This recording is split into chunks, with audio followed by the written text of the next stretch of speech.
A gente está aqui para explicar. Porque só o que acho que é doido, né? Que isso não é matemático, então eu vejo lá os físicos fazem. Eu já vi assim que eventualmente os caras viram que para resolver alguns cálculos você faz tudo como se o D fosse fixo, aí em algum momento você põe o D mais um Ezinho e faz o Ezinho para zero e o cálculo por algum motivo milagroso funciona. E aí tem essa ideia de que você pode fazer tudo como se fosse uma variedade D-dimensional e no final do dia o D você transforma num parâmetro variável. Porque é difícil imaginar o que seria uma variedade D mais Ezinho dimensional, entendeu? Essa que é a loucura que nós vemos. Em física, há uma técnica de regularização, né? É esse o nome aí. Não pode confundir regularização com renormalização. São duas coisas, né? Tá. Regularização, ela é uma técnica essencialmente matemática. Ela mexe com geometria. Aí há mais um método de regularização, né? O mais usado atualmente, porque é o mais eficiente, é o método da regularização dimensional. E é exatamente isso que você falou. Faz as equações mantendo o D, depois você faz esse D tender um limite, né? 4 mais epsilon, alguma coisa assim desse tipo, né? Você elimina algumas divergências através da regularização dimensional, que usa parâmetros dimensionais, geométricos, digamos assim, né? E tem a renormalização,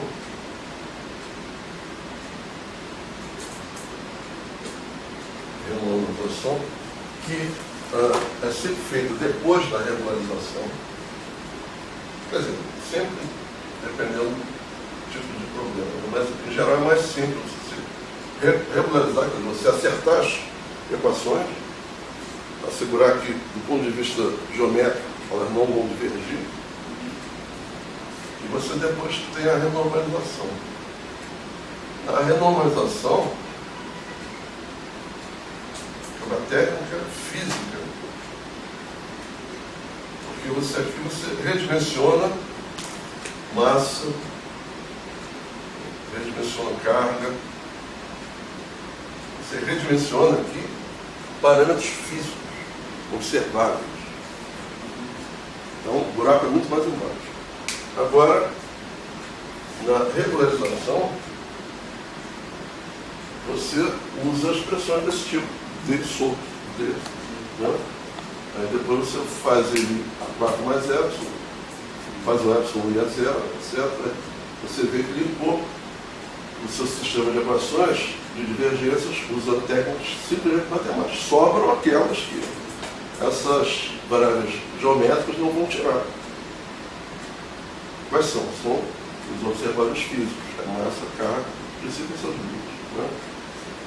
Mas o que se faz aqui, né, sem dizer, na verdade, é a técnica que se usa na regularização dimensional. Na verdade, a segurança assintótica do Weinberg, né, no artigo dele,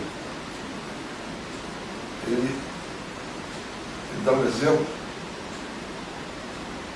Ele dá um exemplo de como seria você aplicar esse critério em uma teoria quântica gravitacional na chamada gravidade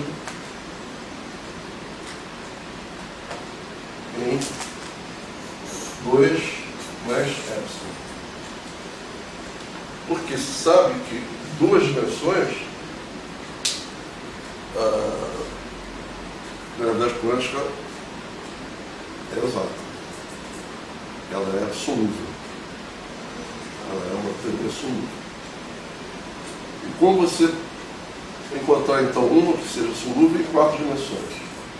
Uma forma é você ir aumentando esse epsilon.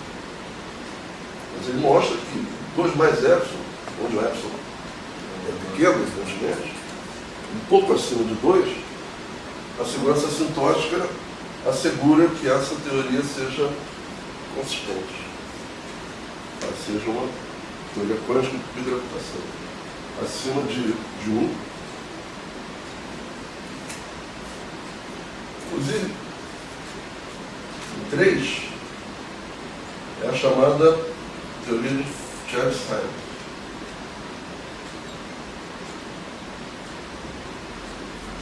Só foi descoberta bastante depois, né? Chern-Simons, quem inclusive desenvolveu muito foi o Witten. O Chern era um matemático, né? Chinês, e o Simons é um físico. E eles na verdade não fizeram juntos, né, a teoria. Juntaram para eles ambas os conceitos que eles haviam desenvolvido, né, resultou numa gravidade em 3 dimensões, que em princípio também é exata, em princípio ela é solúvel. Né? Aqui eu estou falando de 1 mais 1, uma dimensão espacial e uma temporal. Aqui eu estou falando de 2 mais 1. Seria uma gravidade no plano espacial com evolução temporal. Né? Agora, em 4 certamente ela não é renormalizada.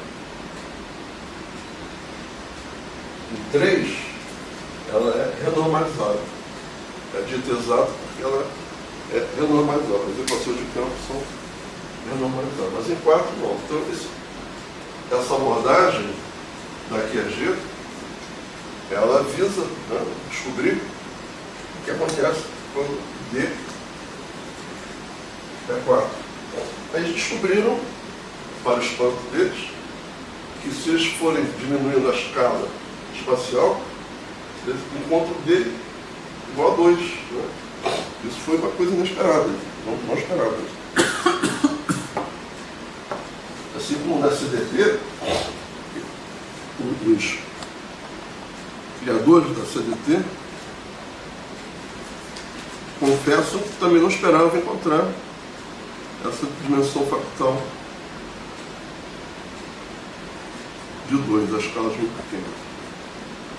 Então, por causa disso, presume que sejam resultados que levem, né, a uma nova visão da física nessas escalas pequenas. Bom, visto isso, Hausdorff. Aqui é simplesmente a definição, né, matemática precisa dessa definição de Hausdorff, que é diferente da fractal, mas em vários exemplos elas resultam no mesmo valor de dimensão. E você pode, inclusive, definir um algoritmo, né, para calcular essa dimensão de Hausdorff sobre geometrias discretas, né, como se faz na CDT. Na CDT a gente vai ver que a evolução do tempo é separada em tempos unitários.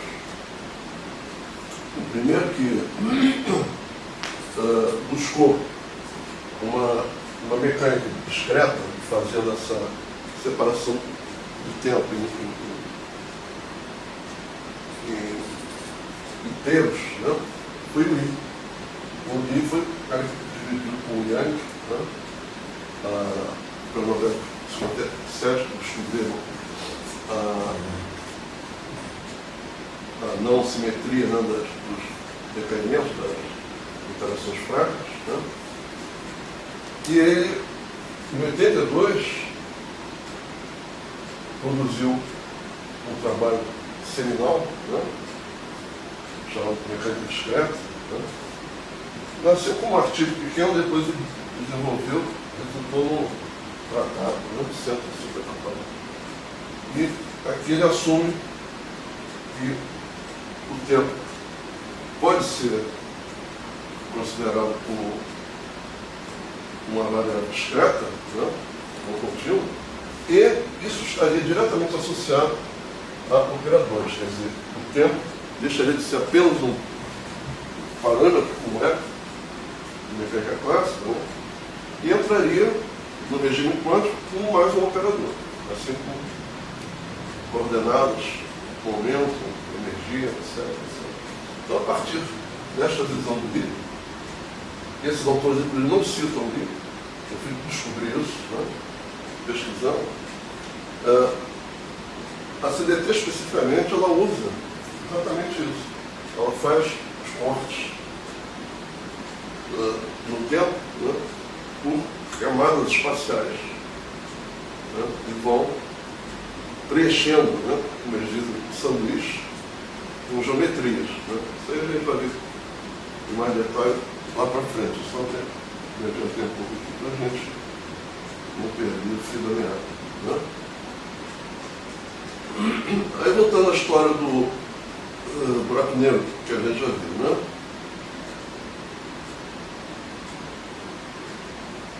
Fundamentalmente, a pergunta é a seguinte: até que ponto as flutuações quânticas da própria métrica, que é isso que a gente busca, né, ao fazer aquela métrica de fundo e uma outra métrica no seu campo quântico, exatamente para investigar as flutuações desse campo quântico, até que ponto essas flutuações quânticas afetam a representação da métrica, né, afetam a representação do semiclássico, né?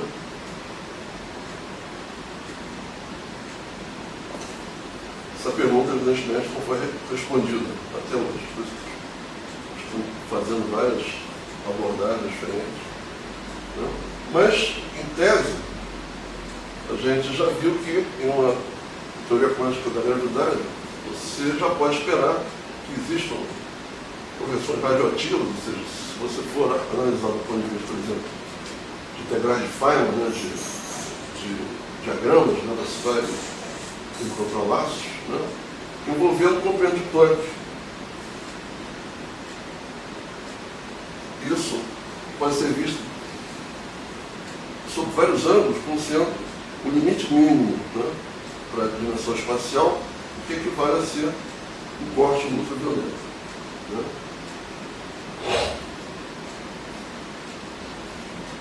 Em 1996, por exemplo, né, se sugeriu que as flutuações quânticas na métrica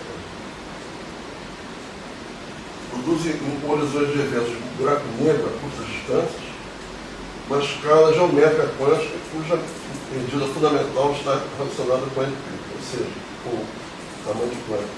Ou seja, o horizonte do buraco negro não seria aquele horizonte contínuo, bonitinho, como a gente está acostumado a ver nas ilustrações e na ilustração clássica do Hawking, Nisbet e outros, mas seria um horizonte com algum aspecto semelhante a isso. Né?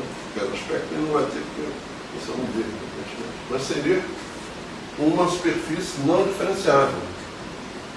Essa é a questão. Se é fractal, se é outra coisa, resta investigar. Né? Mas o que se espera é que o buraco negro, nas dimensões aproximadas da massa do planeta, ele possua um horizonte não diferenciado. Né?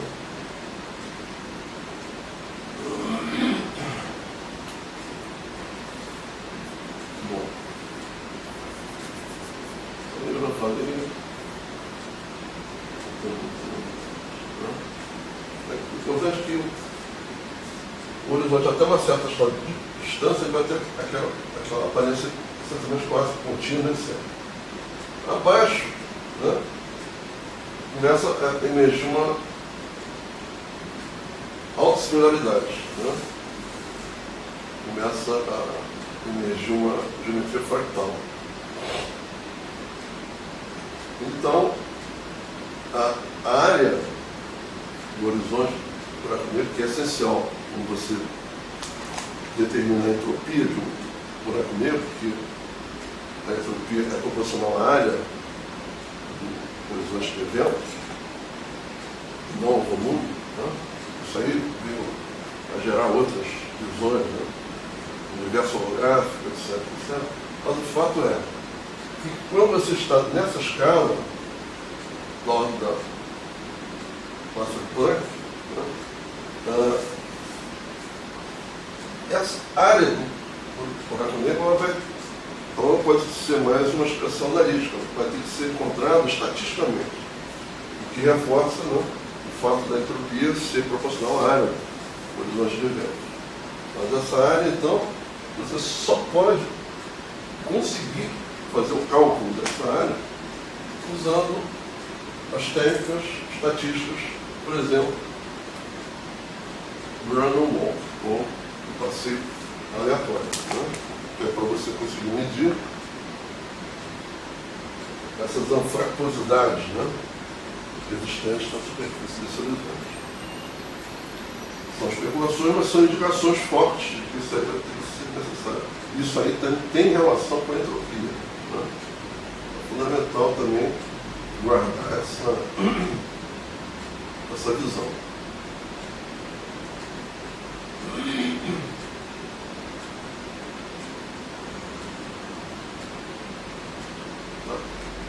Agora vamos entrar rapidamente, tem um tabela aí, em simplexos complexos superficiais e simplexos orientados, né? Bom, para falar em simplexo, você vai ter que falar da característica de Euler, da superfície, né? Bom, a forma de você encontrar, a forma que o Euler encontrou, foi construir um poliedro, né? O meu morfo aquela superfície arbitrária, né?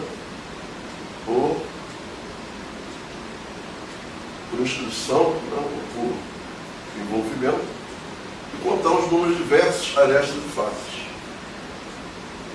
Então, o que é chamado de a característica de Euler, o poliedro, consequentemente dessa superfície, é dado de acordo com essa definição. Característica de um subconjunto de R3 com meu morfo a um certo poliedro K é o número de vértices em K menos o número de arestas em K mais o número de faces em K. Então, essa é a forma geométrica essencial. Mas, evidentemente, sempre você consegue fazer isso de forma mais abstrata, usando objetos padrão, né, mais gerais do que poliedros, né? O Euler se fixou essencialmente nessa visão tridimensional, mas você pode fazer, ampliar essa definição ao espaço multidimensional, arbitrário, né? Mantendo, evidentemente, as mesmas regras, né? Mas generalizando essas regras. Então, uma forma de fazer isso é através dos simplexos, né? Os simplexos são, em princípio, blocos constitutivos de um poliedro arbitrário, com a vantagem, como são figuras simples, as mais simples possíveis, daquelas dimensões, né? Você pode algebrizá-los, né? Você pode simplesmente escrever um simplexo através de uma expressão algébrica, desde que você defina o que vocês estão usando naquela expressão. Então, um zero simplexo é simplesmente um ponto, né? Pode ser também um vértice, né? Um simplexo é uma linha, ou uma aresta, no caso de C, né? E assim por diante. Um dois simplexo é composto de 3 pontos e 3 linhas, né? Sempre se incluindo o interior, né? O 3 simplexo é um tetraedro sólido, ou seja, não é só a superfície. Essas figuras nos ilustram essas definições. Evidentemente, você pode estender essa definição a um R simplex, onde o R é um número arbitrário de vértices. Né? Aí começam a surgir aquelas regras algébricas, mas que se depreendem das condições geométricas dessas figuras. Por exemplo, se você quer representar um objeto R-dimensional através de um R simplex, é preciso que os vértices sejam geometricamente independentes. Certo? Vão ter que ser R mais um vértice. E não pode existir um hiperplano R menos 1 dimensional que contenha todos aqueles R mais 1 pontos. Ou seja, não pode haver superposição. Né? Eles têm que ser geometricamente independentes. Então, automaticamente você define um R simplex através dessa expressão algébrica aí. Evidentemente, como seria conjunto limitado de Rn, é um conjunto compacto. Para facilitar muitas coisas. E assim você, uma vez definido um simplex, um R simplex, um sigma R, você pode definir as faces desse simplex, né? Independentemente do número de vértices que tem. É simplesmente quando o sigma é menor ou igual a R. Se o sigma Q, que é a fase, né, é diferente do sigma R, do simplex, dizemos que é uma face própria. Né? Então, é uma face como uma face de um tetraedro.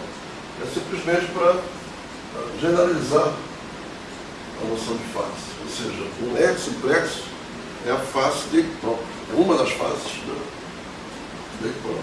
Ela só tem uma face imprópria. Né? Mas preenche a mesma definição de face que eu fiz aí.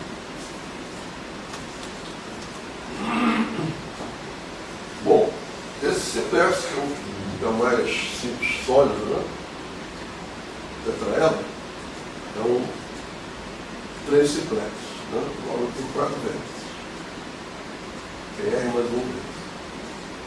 Ele possui 3 faces, que é ele mesmo. Né? Ele possui 4 duas faces, que são o que a gente chama de faces de geometria, e 4 zero faces. Certo? 6 uma face, que são as arestas, né? E 4 zero faces, que são os vértices. Então, com essa definição generalizada de faces, você pode escrever que o número de Q faces em um R simplex é igual àquela expressão combinatorial, né? Chamada também combinação de R mais 1 e mais 1 vezes. Então, essa extensão da função de face, apesar de não ser natural, de não ser, digamos assim, não está na geometria, né, habitual que a gente costuma ver, mas ela simplifica as definições algébricas. Né? Simplesmente você define face de um ponto até o simplex como um todo. Bom, e é um complexo simplicial. Um complexo simplicial é um complexo composto por justa posição de simplexos. Tá? Um simplexo, evidentemente, que é composto. Tá? E tem que ser ajustado. Aí tem a definição matemática exata ali. E aqui as figuras só mostram o seguinte: bom, isso aqui é um simplex, né? Eu sei. a um simplex, associado a esse outro simplex através de um vértice, sem interseções, o conjunto passa a ser chamado de um complexo simplicial. Já esta outra figura aqui não mostra um complexo simplicial, porque não tem nenhum vértice em comum, além de haver uma interseção, né, entre não vértices. Duas arestas que se cruzam, né, isso destrói a definição. Senão se não se enquadra na definição do complexo simplicial. E, evidentemente, como o objetivo é a gente construir formas de cálculo, né, usando simplexo, você precisa de expressão algébrica. Então, essa expressão aqui simplesmente é a forma combinatorial de você descrever um tressiplexo, constituído de todas as suas faces. Isso aí é a decomposição de um simplexo particular nas suas faces, né, de acordo com aquelas definições. Então, simplificando as coisas verbalmente, você chama de um complexo simplicial um conjunto cujos elementos são simplexos.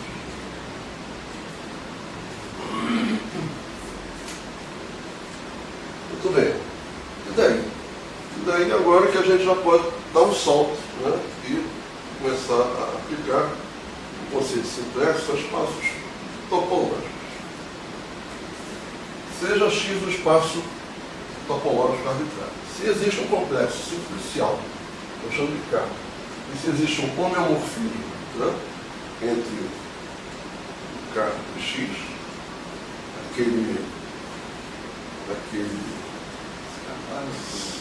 a barra que eu estou chamando de poliedro. Tá?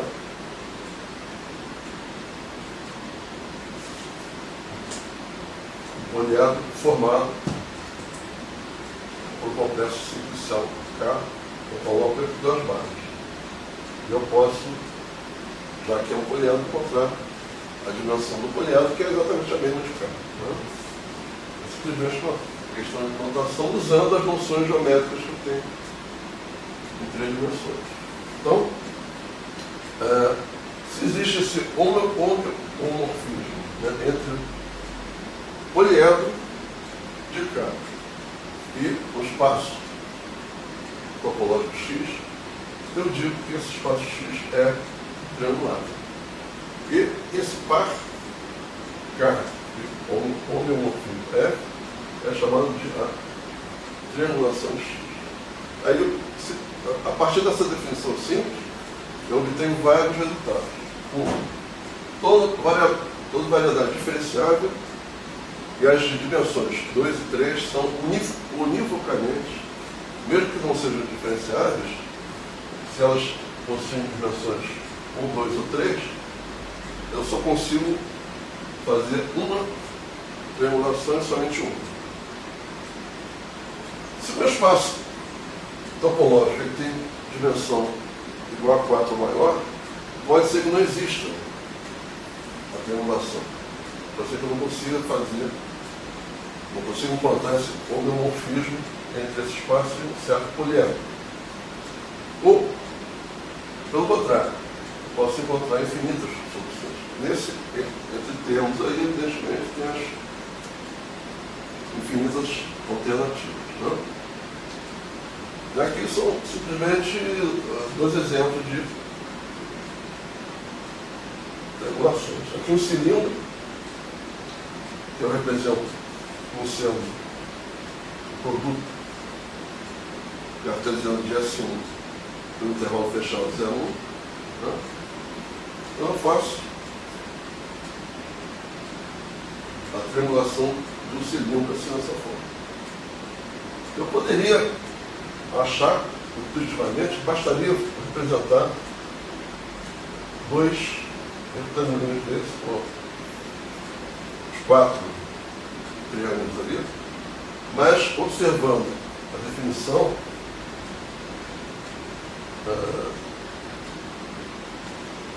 de triangulação, né? Eu vejo que essa figura aqui simplesmente não é consistente. Porque a interseção entre o sigma 2 e o sigma linha 2, que é a união de P0 com P2, não é nem um vazio nem é um simplexo. Então, não está satisfazendo, né, a definição, a exigência de que o K seja um complexo simplicial. Como, evidentemente, o cilindro é uma variedade com dimensão 3, essa é a única triangulação possível de se encontrar com esse cilindro. Muito bem. A gente não pode complicar mais as coisas para dar mais potencial, né, de utilização do simplex. Uma das coisas fundamentais, né, é a orientação do simplex. Né? Você pode associar sempre orientações a um R simplex, quando R é maior ou igual a 1. Quando R é zero, evidentemente, um ponto você não orienta. Né? Um simplex orientado é simplesmente um segmento de linha orientado nesse sentido. E é representado através desses parênteses. Evidentemente, eu posso encontrar a relação da orientação inversa, né, observando que esse sinal menos não é um sinal do sentido algébrico usual. É simplesmente, como os simplex definem grupos abelianos, né, eu estou dizendo que ir de P0 a P1 e voltar de P1 a P0 é a mesma coisa que eu não sair de P0. Ou seja, são operações inversas, né? Que é uma exigência de você ter uma estrutura de grupo, que é sempre inversa. Né? Então, aquele menos ali não é uma notação algébrica usual. Quer dizer que esse percurso, mais o percurso inverso, dão em nada, ou seja, não sai do lugar. Né?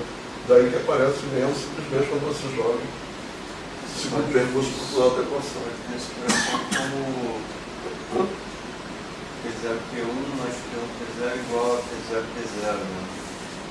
Saindo de P0 e chegando a P0. P0 P0 é zero. Né? Você não orienta um pouco. Tá? É como se você dissesse a orientação disto mais isto é igual à orientação de P0, P0 e zero. Outra forma de você ler essa equação. Certo? Deixa eu... Tem um estudo de grupo aí, né? Essa brincadeira. Entre os simplexos e outros vértices.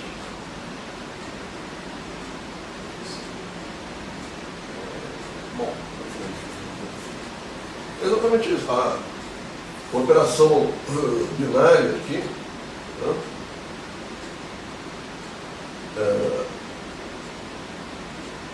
Você pode estender a mais dimensões, né? Como acontece aqui. Certo?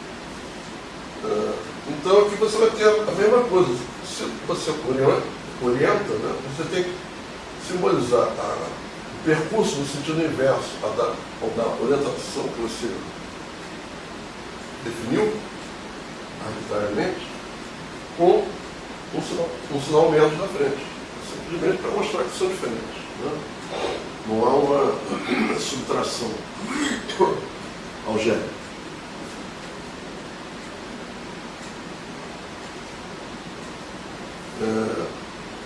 Aquelas relações, o que mostra realmente que a gente está lidando com uma estrutura de grupos abelianos, elas podem ser resumidas como sendo uma expressão que envolve a matriz de permutações, né, e o sinal dessa matriz. Se o P é uma permutação ímpar, né, o sinal é menos 1. Se é par, o sinal é mais 1. Um triciplexo, né, orientado é uma sequência ordenada dos 4 vértices de um tetraedro. Você, da mesma forma, define as permutações, né, a partir dessa matriz, e você também consegue definir, como anteriormente, a orientação desse triciplexo. A gente aqui já está lidando com um tetraedro, veja bem. Você, então, basta estender isso, essa definição, a um R arbitrário, desde que seja maior ou igual a 1, evidentemente, e você vai ter uma definição formal de uma orientação de um R complexo.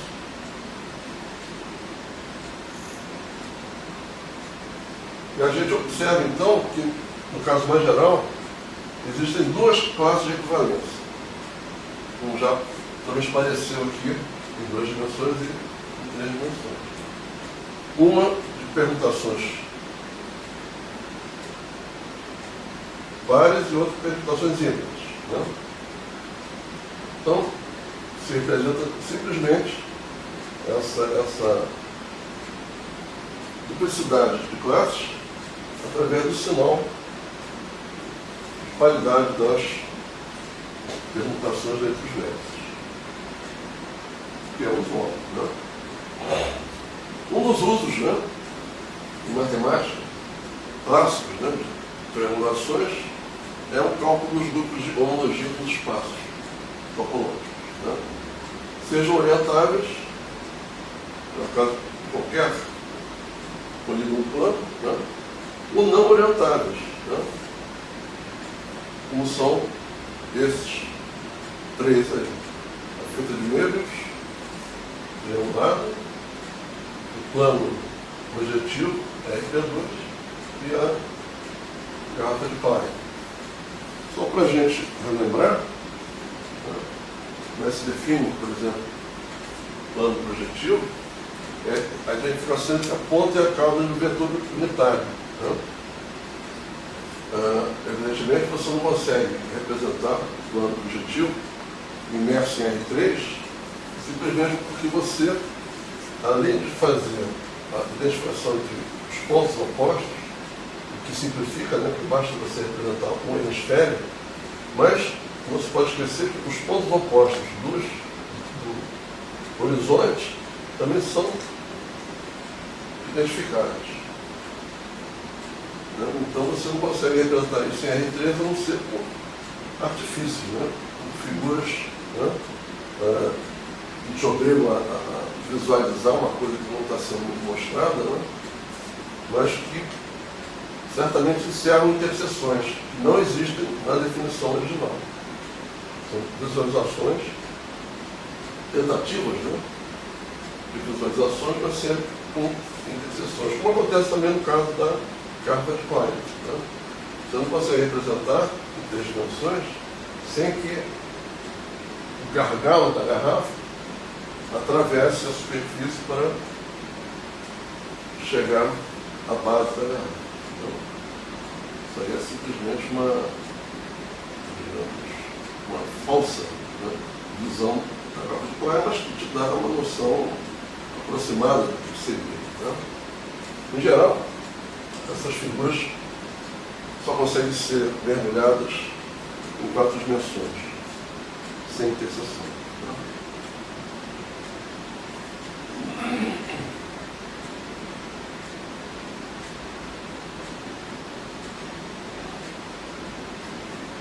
Então eu vou ficar por aqui hoje. Já retomou a partir da ligação.